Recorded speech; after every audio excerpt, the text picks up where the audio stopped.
আসসালামু আলাইকুম বন্ধুরা, আমার আজকের রেসিপি রুই মাছ ভুনা। কড়াইতে সামান্য তেল দিয়ে রুই মাছটা এপিট ওপিট করে সামান্য একটু ভেজে নেব। রুই মাছটা সামান্য ভাজা হয়ে গেলে কড়াইতে তেল দিয়ে এর ভিতরে সামান্য পেঁয়াজ দিয়ে পেঁয়াজটাকে সামান্য একটু করে ভেজে নেব। তারপরে এর ভিতরে অ্যাড করব গুঁড়া মশলা, হাফ চামচ হলুদের গুঁড়া ও 1 চা চামচ মরিচের গুঁড়া।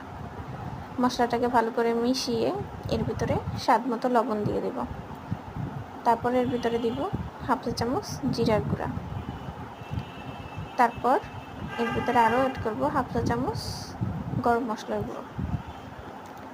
মশলাগুলোকে ভালো করে ভেজে নিব, যেমন মশলাটাকে গায়ে থেকে তেল ছেড়ে আসে।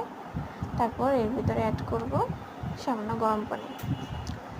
গরম পানি দিয়ে মশলাটাকে বেশ খানিকক্ষণ কষিয়ে নেব।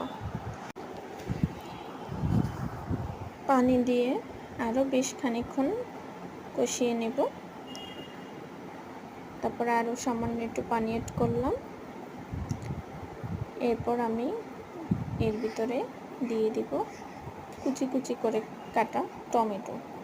একটা টমেটো আমি এখানে দিয়ে দিয়েছি। টমেটোটা দিয়ে মশলার সাথে ভালো করে নেড়ে চেড়ে মিশিয়ে নেব। ভালো করে মেশানো হয়ে গেলে এবং মশলাটা যখন ভালো করে কষানো হয়ে যাবে এবং উপর থেকে তেল ছেড়ে আসবে, তখন আমি মশলাটার ভিতরে অ্যাড করব গরম পানি। আর চেষ্টা করবেন সব সময় রান্নায় গরম পানি ব্যবহার করার। গরম পানি ব্যবহার করলে মশলার স্বাদটা মশলা ভালোভাবে কষানো হয় এবং তরকারির স্বাদটা অনেক বেশি ভালো হয়। তারপর আমি এই রুই মাছগুলো এর ভিতরে দিয়ে দিব। রুই মাছগুলো দিয়ে ঢাকনা দিয়ে ঢেকে বেশ খানিকক্ষণ রান্না করে নেব। কিছুক্ষণ পরে ঢাকনাটা উঠিয়ে আমি মাছগুলো উল্টিয়ে দিব। তারপর রান্নার শেষ পর্যায়ে আমি এর উপরে দিয়ে দিব কিছু ধনিয়া পাতা কুচি। এই ধনিয়া পাতাটা মাছের ভিতরে অ্যাড করলে মাছটার স্বাদ খুবই ভালো হয় খেতে।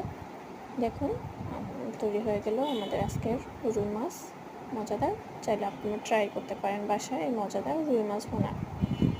ধন্যবাদ সবাইকে।